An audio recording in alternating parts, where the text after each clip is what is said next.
Never जज a book by its cover, ये phrase Tamil cinema की एक मूवी पर एकदम सटीक बैठती है, क्योंकि फिल्म जैसी बाहर से दिखती है वैसी बिल्कुल नहीं है, या कहें टोटली डिफरेंट। एक ऐसी फिल्म जिसने सोशल मीडिया पर सुनामी ला रखी है। नाम है महाराजा। जिसने नहीं देखी वो हैरान है कि आखिर मिस कैसे हो गई, और जिसने देख ली है वो भी हैरान है, शॉक्ड है कि आखिर ये देख क्या लिया।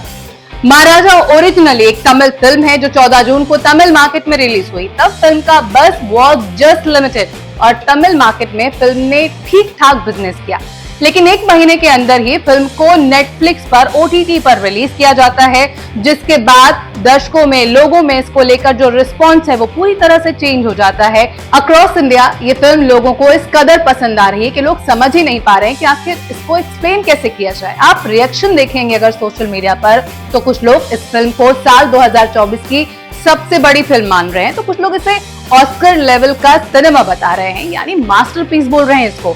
लोगों के रिएक्शन है कि इसे थिएटर में ना देखना उनकी सबसे बड़ी भूल है।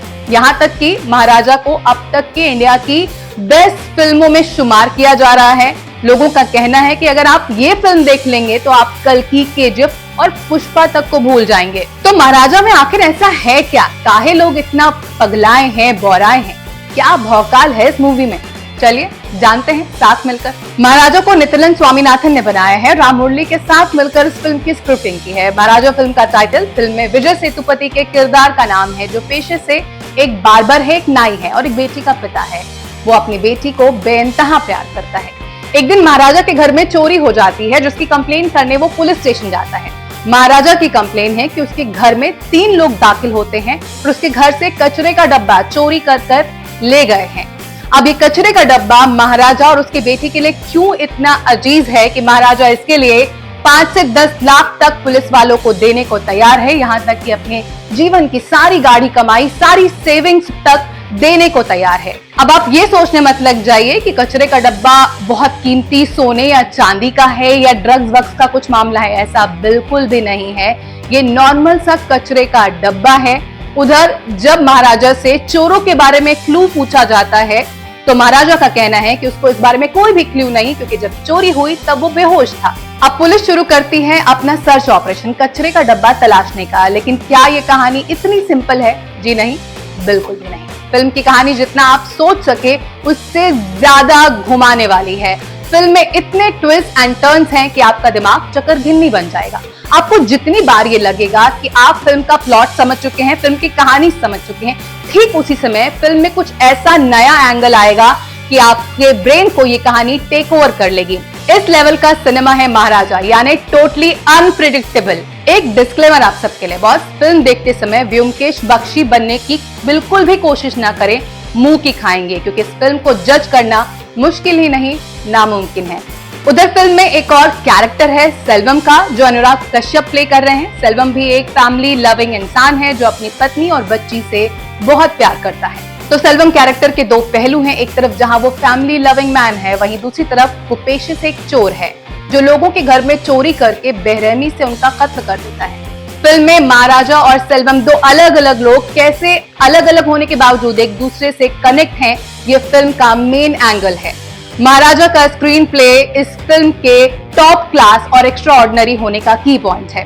इस फिल्म की कहानी नॉन लीनियर है, मतलब सेट पैटर्न पर ये कहानी आगे बढ़ती बिल्कुल नहीं है। फिल्म क्रोनोलॉजिकल पैटर्न पर आगे नहीं बढ़ती है और फिल्म पास्ट और प्रेजेंट का एक पावरफुल कॉम्बिनेशन है, जिसको समझने के लिए आपको हमेशा अलर्ट रहना पड़ेगा।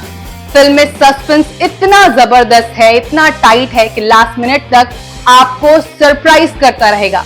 फिल्म खत्म होने के हफ्तों बाद भी आप इसके हैंगओवर से बाहर नहीं आ पाएंगे, ये मेरी गारंटी है आप सबको। दिमाग घुमा देने वाला क्लाइमेक्स है भैया। शायद ही आपने पिछले 5-10 सालों में किसी फिल्म में ऐसा जबरदस्त क्लाइमेक्स देखा होगा। एक सीन के साथ पूरी फिल्म कैसे बदल जाती है, ट्रांसफॉर्मेशन का इससे बढ़िया एग्जाम्पल आपको नहीं मिलेगा, जो इंडियन फिल्म के स्टैंडर्ड को बढ़ाकर नेक्स्ट लेवल तक ले जाएगा। फिल्म का सस्पेंस आखिरी मोमेंट तक आपको ये पता ही नहीं लगने देगा कि फिल्म आखिर किस बारे में है। तो ये फिल्म आपको इमोशनल रोलर कोस्टर राइड पर भी ले जाएगी और इमोशनल सीन इतने इम्पैक्टफुल हैं कि आप किरदार के साथ पर्सनल सा फील करेंगे। फिल्म के एक्शन सीन सडन और साइलेंट हैं। आपको पता ही नहीं लगता कि आप अगले सीन में कुछ ऐसा देखने वाले हैं जो आपको अंदर तक हिला देगा, दहला देगा। ये एक्शन सीन्स आप देखने के बाद मेंटली डिस्टर्ब हो सकते हैं, या यूं कहें कि डिस्टर्बिंग इसके लिए बहुत छोटा शब्द है। अनुराग कश्यप फिल्म का एक सरप्राइज एलिमेंट है। अनुराग की एक्टिंग लाजवाब है। बस विलन के कैरेक्टर से नफरत ना हो जाए तब तक मजा कहां, और अनुराग कश्यप ने काम बखूबी किया है। फिल्म का क्लाइमेक्स फिल्म की जान है और आपको चौंका देगा। इस फिल्म में अनुराग का रोल उतना ही इम्पैक्टफुल है जितना विजय सेतुपति का। विजय सेतुपति की ये 50वीं फिल्म है। नो डाउट ये उनके करियर की one of the best film है। विजय सेतुपति फिल्म के लिए एक्टर नहीं, मैजिशियन है। इन्होंने एक इजी नॉर्मल सिनेमा को एक ब्लॉकबस्टर, एक जैकपॉट बना दिया है। तो कुल मिलाकर फिल्म को ना भूल पाए एक ऐसा एक्सपीरियंस आपको होने वाला है फिल्म महाराजा को देखकर। मेरी तरफ से इस फिल्म को 5 आउट ऑफ 5 स्टार्स। इस फिल्म की एक्टिंग के लिए, स्टोरी के लिए, क्लाइमेक्स के लिए, सस्पेंस के लिए, एक्शन के लिए। तो ये मेरा पॉइंट ऑफ व्यू इस फिल्म को लेकर। आपका पॉइंट ऑफ व्यू क्या है? आपको कैसा एक्सपीरियंस हुआ इस फिल्म को देखकर? आप क्या सोचते हैं, कैसी लगी आपको ये फिल्म? कमेंट बॉक्स में जाकर अपना एक्सपीरियंस, अपने व्यूज जरूर शेयर करें। तो अभी के लिए इस वीडियो में बस इतना ही। Thanks for watching. Bye bye.